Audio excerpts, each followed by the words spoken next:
Está no ar, o Jornal Regional.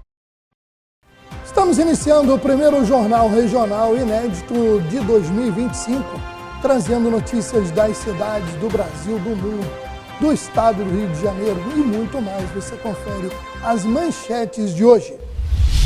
Professor preso em Rio das Ostras usava cursos online para ensinar alunos a dar golpes. INEA inicia ações do programa Limpa Rio no município de Teresópolis. Supremo Tribunal Federal quer mudar a representatividade da Câmara dos Deputados. Rio de Janeiro pode perder cadeiras no Congresso. Sindicato e vereadora questionam aumento de salários da Câmara e do Executivo em Petrópolis. Você confere outras notícias das cidades, plantão policial, previsão do tempo e muito mais. O Jornal Regional está de volta. Bom, obrigado a vocês aí pela companhia no ano de 2024 e que a gente continue contando com esse apoio aí durante o ano de 2025. E a gente começa falando de cidades, a gente fala de Cachoeiras de Macacu. Isso porque nós falamos recentemente aqui em plantões extraordinários sobre posse dos prefeitos e vereadores, mas faltou registrar a posse do prefeito Rafael Miranda, na quarta-feira, dia 1º, como prefeito reeleito de Cachoeiras de Macacu. O político tem 60 anos, é casado e tem ensino superior completo com formação em veterinária. Rafael Miranda assume o segundo mandato ao lado da vice, doutora Patrícia, legitimado por uma votação histórica de mais de 87% dos votos válidos nas eleições de outubro do ano passado. A expressiva votação lhe conferiu o título de prefeito mais votado da história do município. Bom, antes de falar as outras notícias, um breve comentário. Tivemos 3 prefeitos na região que a gente cobre que foram reeleitos com votações recorde. A prefeita Marina Rocha em Guapimirim, prefeito Anato Cusolino em Magé, prefeito Rafael Miranda em Cachoeiras de Macacu, todos aí beirando os 90% de votos nas eleições passadas. O que aumenta para eles a responsabilidade e também cria aquela apreensão do morador, da população, de como será o segundo mandato, né, que tenha uma continuidade para que ele seja tão bom quanto foi o anterior, porque não há como negar que governos que tiveram uma aprovação nas urnas de quase 90% foram bons em relação a governos anteriores e ao que se esperava deles no primeiro momento para a população. Só que todos eles reconhecem, como a gente já colocou aqui discursos dos prefeitos que assumiram, né, os desafios continuam e esse é o principal desafio, dar continuidade num trabalho que foi muito bom inicialmente. Bom, falando ainda de Cachoeiras de Macacu, o abastecimento da cidade foi suspenso no último sábado, dia 4, devido à alta turbidez da água nas unidades de tratamento Rio Souza e Posto Pena. O fornecimento estava sendo retomado gradualmente à medida que a qualidade da água nos pontos de captação estavam sendo estabilizadas. A informação da concessionária de águas do município, justamente devido às chuvas dos últimos dias. Falar agora de Magé, onde o CRAS Volante continua rodando, já começando o ano. O equipamento itinerante com serviços de Secretaria de Assistência Social e Direitos Humanos de Magé já atendeu mais de 1.700 pessoas em 2024 e começa o ano com o calendário definido e também o objetivo de seguir aí esse ritmo de atendimento. A primeira parada, já nessa quarta-feira, foi em Nova Marília, em frente à Igreja Católica Santo Antônio. Já nessa quinta-feira, dia 9, a comunidade que estará sendo atendida será de Jardim Novo Horizonte. Você vê na tela o card divulgado pela Prefeitura com as datas dos demais atendimentos. Por falar ainda em Magé, a cota única do IPTU, Imposto Predial Territorial Urbano, vai até dia 28 de fevereiro para aproveitar o 10% de desconto. O carnê pode ser emitido pelo site magea.rj.gov.br/IPTU. Também através do assistente virtual Garrinchinha, pelo site da Prefeitura, ou pelo WhatsApp, que é o DDD 21 97 151 3569. ou ainda presencialmente nos postos da Secretaria Municipal de Fazenda. A isenção está disponível para idosos com mais de 60 anos e renda limitada. Os endereços dos postos da Secretaria de Fazenda nos distritos, rapidamente, no primeiro distrito, no centro, na rua Doutor Domingos Belize 285, em Santo Aleixo, segundo distrito, na Avenida Otton Lins Bezerra de Melo, no quarto distrito, em Suruí, na rua Coronel Sérgio José do Amaral, no quinto distrito, em Mauá, na Avenida Roberto Silveira 737, na Praia do Anil, e no sexto distrito, no Gabinete do Povo, que fica na Avenida Caioaba, em Piabetá. Vamos falar agora do governo do novo prefeito de Teresópolis, Leonardo Vasconcelos, que iniciou aí com muito trabalho, né, já nos primeiros dias, e ele esteve vistoriando unidades de saúde e de ensino. Também acompanhou o primeiro dia do projeto Domingão Tarifa Zero, entre outras atividades. Bom, o prefeito Leonardo esteve visitando secretarias e setores e divulgou uma nota lamentando que, segundo ele, foi o descaso da gestão anterior com o patrimônio público. Paredes mofadas, móveis amontoados, janelas quebradas, pisos danificados, gambiarras na instalação elétrica e pilhas de pastas espalhadas pelo chão. Segundo o novo prefeito, abre aspas, é lamentável ver a prefeitura neste estado. Encontramos salas bagunçadas, móveis quebrados e jogados uns sobre os outros. É um descaso com o patrimônio público e falta de respeito com os servidores e a população, fecha aspas. Por outro lado, o governo Leonardo Vasconcelos teve sua primeira polêmica na segunda-feira, quando entrou em vigor o decreto que reduziu o preço da passagem de ônibus de R$ 5,30 para R$ 4,90. O problema é que o decreto aboliu também o sistema de integração. O sistema Integra Terê, implantado pela gestão anterior, permitia que usuários do transporte público, com uma passagem através do Rio Card, desde que usada no mesmo sentido e durante um período máximo de 2 horas, pudesse ser utilizada uma passagem para duas viagens de ônibus diferentes. Então, para quem conhece Teresópolis, um exemplo, a pessoa que vinha do Alto em direção à Fonte Santa poderia parar na várzea, fazer um pagamento, uma compra e ainda com a mesma passagem embarcar num outro ônibus em direção à Fonte Santa, nesse período de 2 horas. Ou quem vinha, por exemplo, da Barra do Imbuí para o bairro de São Pedro, poderia fazer o mesmo, é o sentido inverso. Né? Poderia vir até a várzea, parar ali para algum compromisso e depois seguir para o bairro de São Pedro com a mesma passagem. E muitos trabalhadores usavam esse sistema e pagavam R$ 5,30 para ir, R$ 5,30 para voltar. Com a mudança, quem usava, né, quem tem, por exemplo, mora num bairro em que o ônibus não tem ônibus direto, ele precisa pegar 2 linhas, passou a pagar R$ 9,80. Então, isso causou alguns questionamentos. A prefeitura não se pronunciou sobre a questão e o que está valendo é isso. O decreto foi revogado e o sistema de integração foi extinto. Falar agora de uma boa notícia. A operação de limpeza e desassoreamento de rios e galerias em áreas urbanas e rurais de Teresópolis. Na terça-feira, dia 7, uma das máquinas do Programa Estadual Limpa Rio iniciou o trabalho de retirada de detritos e desassoreamento no rio Paquequer, no extravasor da Barra, no trecho da Avenida Presidente Roosevelt. O lançamento das ações ocorreu na segunda-feira, dia 7, na Sudantex, com a presença do prefeito Leonardo Vasconcelos, da vice-prefeita Fáfia Ribeiro, secretários municipais e vereadores, além do presidente do INE, Instituto Estadual do Ambiente, Renato Jordão Bussieri.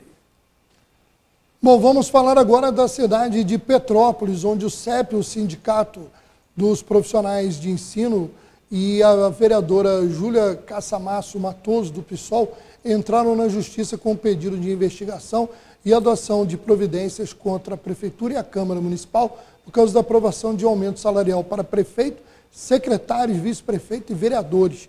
O aumento teria sido aprovado no apagar das luzes de 2024, segundo a vereadora, em regime de urgência no Parlamento Municipal. O CEP e a vereadora embasaram seu pedido de liminar contra o reajuste mostrando a grave crise financeira enfrentada pelo município de Petrópolis, fato que compromete a capacidade da cidade de manter serviços públicos essenciais. Também acrescentaram no pedido que a redução na arrecadação do ICMS, decorrente de disputa judicial com a vizinha Teresópolis sobre a titularidade de áreas de arrecadação tributária, também agravou a crise do Tesouro Municipal e que tais fatos foram reconhecidos em mais uma oportunidade pela própria equipe de transição do novo governo, que tomou posse no dia 1º de janeiro. Falando agora de Rio das Ostras, onde o prefeito Carlos Augusto Baltazar destacou nesta terça-feira, dia 7, importantes avanços nas áreas de segurança e mobilidade urbana. Ele recebeu a visita de 2 representantes do governo estadual, Coronel Caetano e a doutora Giannini. O encontro foi apontado aí como muito importante, pois foram discutidas estratégias para melhorar a qualidade de vida e a segurança dos moradores. Durante a visita, o prefeito Carlos Augusto enfatizou os esforços voltados para a implementação de 2 iniciativas prioritárias, a Operação Segurança Presente e a ampliação da Lei Seca. Ainda segundo o prefeito, essas ações representam mais do que uma simples fiscalização, configurando-se como um compromisso com a proteção e a conscientização dos cidadãos. E a Secretaria de Assistência Social de Rio das Ostras deu início aos trabalhos desta semana, realizando uma série de visitas a unidades, apresentações e alinhamentos para elencar prioridades da nova gestão. Na terça-feira foram visitadas as unidades do CRAS Central, o Centro de Referência de Assistência Social, também do CREAS, o Centro de Referência Especializado de Assistência Social, e a Casa do Sorriso. Segundo a Prefeitura, durante a semana, o secretário Carlos Otávio e outros membros da sua equipe estariam visitando outras unidades da pasta. Chegou o momento agora de trazermos a previsão do clima-tempo.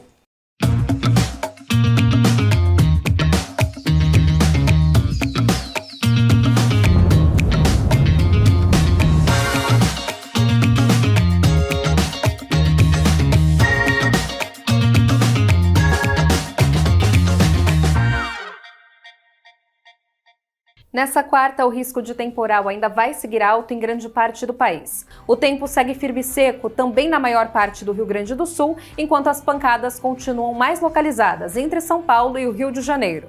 Litoral de São Paulo, cidade do Rio de Janeiro já com risco alto para temporais. A chuva também aumenta no sul e oeste da Bahia e continua na maior parte do Brasil Central, ainda com risco alto de temporal e transtornos em Brasília, Goiânia e Cuiabá. Belo Horizonte ainda segue com risco alto para a previsão de pancada de chuva e máxima na casa dos 28 graus. No Rio de Janeiro, a temperatura dispara, mas tem risco para temporais.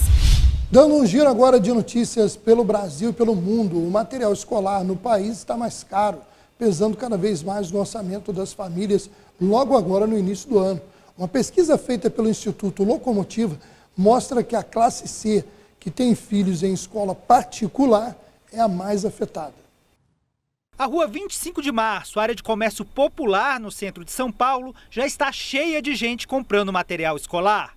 Os preços mais baixos do que a média atraem gente de todo lugar. Valdineia veio de Franco da Rocha, na região metropolitana. Bom, precisa pesquisar, precisa andar, precisa correr. Não dá para ficar de braço cruzado. Segundo o IBGE, alguns itens, como livros didáticos e cadernos, tiveram aumentos de preço acima da média da inflação. A estimativa da indústria e dos importadores de artigos escolares é que os custos com material subam entre 5% e 9% neste ano. Um custo que os pais percebem na prática. Agora os livros também que a gente tem que comprar, né? Isso aqui é só material, livros pedagógicos ainda. Uma pesquisa do Instituto Locomotiva mostra que para quase 40% das famílias que têm filhos na escola, a compra de material escolar impacta muito no orçamento doméstico, sendo que para 1/3 é preciso parcelar essa despesa que vem logo no início do ano. O público que fica com o bolso mais apertado, que sente mais o impacto dessa compra, são sobretudo as famílias de classe C que têm filhos em escola particular. É um grupo para quem a mensalidade da escola já tem um impacto grande no orçamento e dentre esse público, né, classe C com filhos em escola particular, 95% falam que o orçamento vai ser impactado por causa dessa compra aí de volta às aulas. O Supremo Tribunal Federal, o STF, como sempre polêmico, anunciou uma decisão que pode mudar a composição da Câmara Federal. A Corte Suprema deu prazo até junho para ser feita uma redistribuição do número de deputados por estados. A regra está desatualizada há 32 anos. O tema enfrenta resistência e promete ser um dos principais desafios do novo presidente da Casa. O estado do Rio de Janeiro, por exemplo, como vamos ver na matéria da TV Cultura, pode perder até 4 representantes. Confira. 513 deputados federais representam os eleitores de 26 estados, mais o Distrito Federal na Câmara. De acordo com a Constituição, o número de parlamentares deve ser proporcional ao tamanho da população do estado. A divisão usada hoje foi definida em 1993. Em 32 anos, os números mudaram. O censo identificou mudanças, e isso afetaria 14 estados: Santa Catarina, Pará, Amazonas, Ceará, Goiás, Mato Grosso e Minas Gerais ganhariam novos deputados. Já Rio de Janeiro, Bahia, Paraíba, Piauí, Rio Grande do Sul, Alagoas e Pernambuco ficariam com menos representantes. Na verdade, não é que há uma perda, há um ajuste em termos da representatividade. Então, aqueles estados onde hoje a gente tem uma subrepresentação, eles vão poder ser representados adequadamente, né? A sua população vai poder ser atendida em correspondência com números de deputados devidos.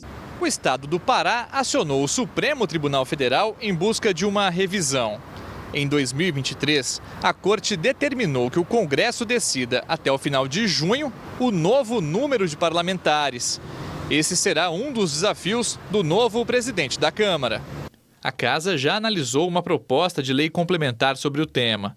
O texto chegou a tramitar na Comissão de Constituição e Justiça, mas enfrentou resistência de parlamentares dos estados que perderiam vagas. A Receita Federal iniciou uma nova fase de fiscalização que engloba as transações realizadas via Pix e cartões de crédito. As novas regras, em vigor desde o início deste ano, visam aumentar o controle sobre as operações financeiras e combater a sonegação de impostos. Apesar da intensificação da fiscalização, a Receita Federal ressalta que não haverá aumento de tributos. É o que esperamos. Confira a matéria. Agora, as operadoras de cartão de crédito e instituições de pagamento, como bancos digitais, terão que informar semestralmente à Receita Federal quando pagamentos via Pix ou os gastos do cartão de crédito no mês forem superior a R$ 5.000 para pessoas físicas ou R$ 15.000 para empresas. Segundo o órgão, as medidas não implicam em aumento de tributação. Visam melhorar a fiscalização das operações financeiras com uma maior coleta de dados, mantendo os sigilos bancários preservados. Anunciada em setembro de 2024, a mudança entrou em vigor no último dia 1º. Antes, apenas instituições financeiras tradicionais, como bancos e cooperativas de crédito, eram obrigadas a prestar informações sobre clientes, como saldos em investimentos. Essa nova instrução normativa é apenas atualizando a forma que a Receita receberá informações das instituições financeiras, trazendo esses novos modelos de pagamento, PIX, esses meios de pagamento através de plataforma digital, pois o sistema já existia, não é nada novo. O monitoramento terá como objetivo combater a sonegação fiscal e a transparência nas operações globais. O sistema pode identificar com maior facilidade as inconsistências entre movimentações financeiras e os valores declarados no imposto de renda. Os grandes sonegadores não estão nessa margem dos R$ 5.000. Serão pequenas situações que serão encontradas nessa situação. Quem é trabalhador, quem é CLT, que tem retenção na fonte, não tem preocupação alguma. Pode ficar tranquilo.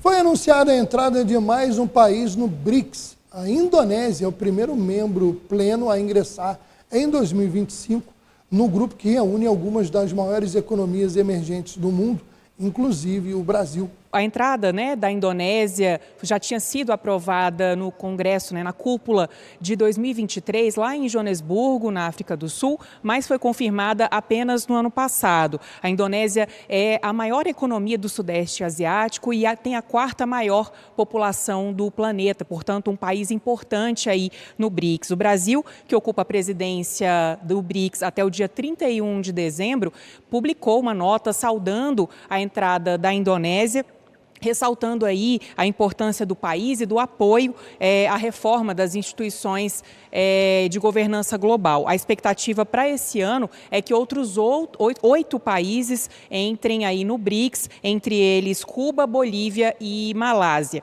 No momento, o BRICS conta com 11 membros plenos, fazem parte Brasil, além da Indonésia, fazem parte Brasil, Rússia, Índia, China, África do Sul, Arábia Saudita, Emirados Árabes Unidos, Etiópia e também o Irã.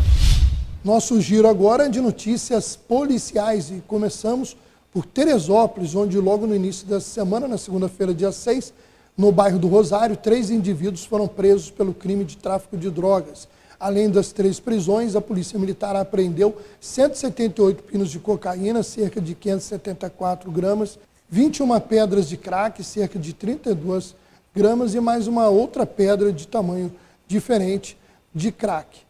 Além disso, R$ 1.940 em espécie e 2 aparelhos celulares. A ocorrência foi encaminhada para a 110ª Delegacia de Polícia de Teresópolis. Já no domingo, os policiais do 30º Batalhão de Polícia Militar, localizado em Teresópolis, socorreram uma vítima de violência doméstica em Campinas, no município de Sumidouro. Os policiais agiram rapidamente após uma mulher ser atacada a facadas pelo companheiro.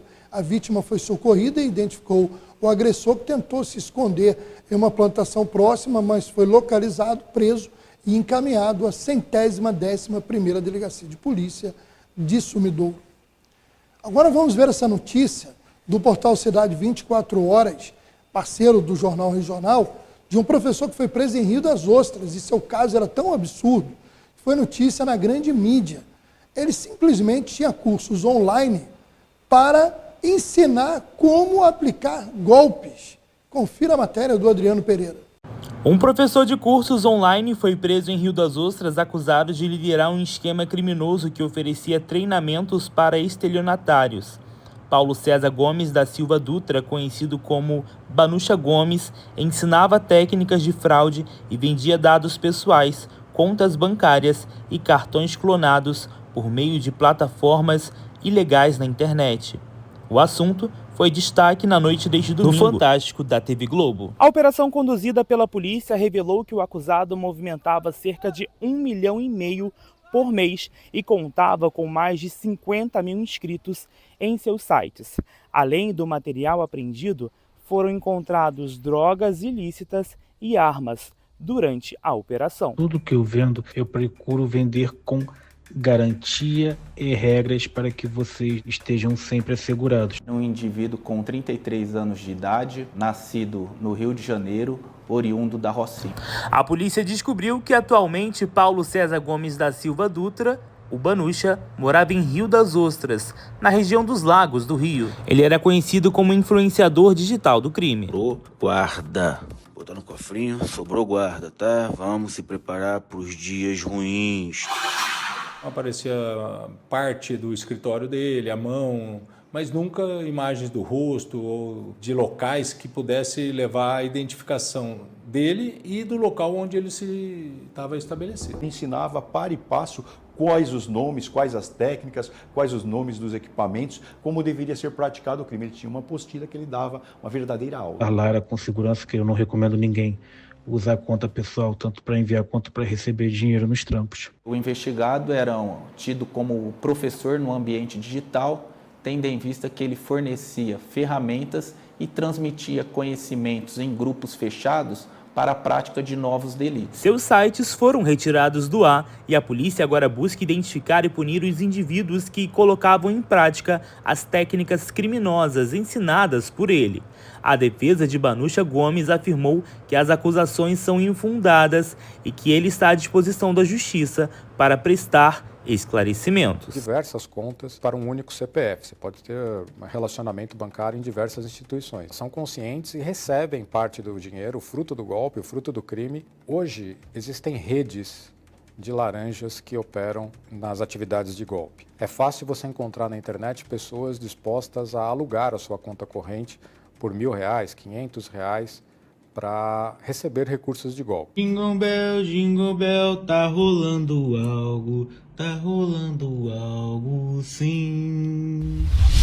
Olha, o que me assusta não é só o fato desse cidadão estar aí dando um curso para ensinar a dar golpes.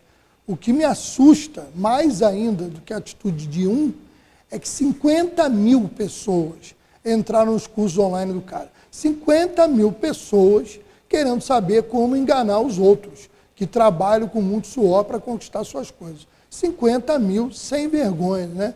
É lamentável. Ou seja, o cara era uma fábrica de 171 gerando aí pelo país, né? Que coisa terrível. Lamentável. Se você tem algum parente que fez aula desse sujeito, cuidado com ele, hein? Bom, vamos aí a outras notícias. Agentes da Delegacia de Roubos e Furtos apreenderam 100 quilos de cabos furtados de concessionárias em um ferro velho clandestino em Nova Iguaçu, na Baixada Fluminense. Inclusive, as proprietárias foram presas em flagrante. Houve apreensão ainda de placas de trânsito, peças de motocicletas e outros itens. Também foi constatado furto de energia no estabelecimento, que funcionava sem as documentações adequadas. As investigações apontam, inclusive, para envolvimento de milicianos no esquema criminoso. Agora a gente traz aqui uma ação conjunta que resultou na prisão de um abusador, de um suspeito de abuso. Agentes da 60ª Delegacia de Polícia de Campos Elíseos, em Duque de Caxias, prenderam um criminoso que assediou a afilhada de 6 anos dentro de uma loja de brinquedos naquela cidade da Baixada. Imagens de câmeras de segurança flagraram o homem colocando a mão nas partes íntimas da criança. Após o trabalho de investigação e inteligência, os policiais identificaram e capturaram o autor do crime. Ele estava escondido em um hostel na Praça da Bandeira, na região central da capital fluminense. A ação contou também com policiais civis da Delegacia da Criança e Adolescente e também policiais militares. O detido foi conduzido autuado por estupro de vulnerável. Que coisa, né? Bom, a gente traz um registro de última hora vindo de Teresópolis. Registro aí do nosso colaborador Cacau Repórter. São imagens de uma operação conjunta, tendo à frente aí o 30º Batalhão de Polícia Militar, com o apoio da Polícia Civil, da 110ª DP e das forças do Ministério Público, para a prisão e apreensão no bairro da Quinta Lebrão. Cerca de 11 suspeitos foram detidos por suposto envolvimento com o tráfico de drogas, sendo que um deles tentou destruir um telefone celular, provavelmente para eliminar provas, mas o aparelho chegou a ser recuperado e a perícia vai buscar aí mais informações no aparelho para dar um andamento aí nesse inquérito. Uma mulher que seria companheira de um dos suspeitos estava entre os detidos. A ação foi conjunta, tendo à frente aí a equipe do 30º Batalhão e foi focalizada principalmente na rua Tancredo Neves, no bairro Quinta Lebrão, e adjacências. Está aí o registro, né, de mais uma ação da Polícia Militar e das Forças de Segurança Pública no município de Teresópolis. Bom, gente, a gente vai chegando ao final dessa primeira edição de 2025, agradecendo a sua audiência. Confira também o nosso Esporte Mais, que destaca muita informação do futebol do Rio de Janeiro, notícias do Brasil e de Magé, que vai ter aí o craque Falcão vindo participar em Magé de um super evento. Confira lá no Esporte Mais. A gente fica por aqui, agradecendo a nossa equipe técnica e até a próxima edição.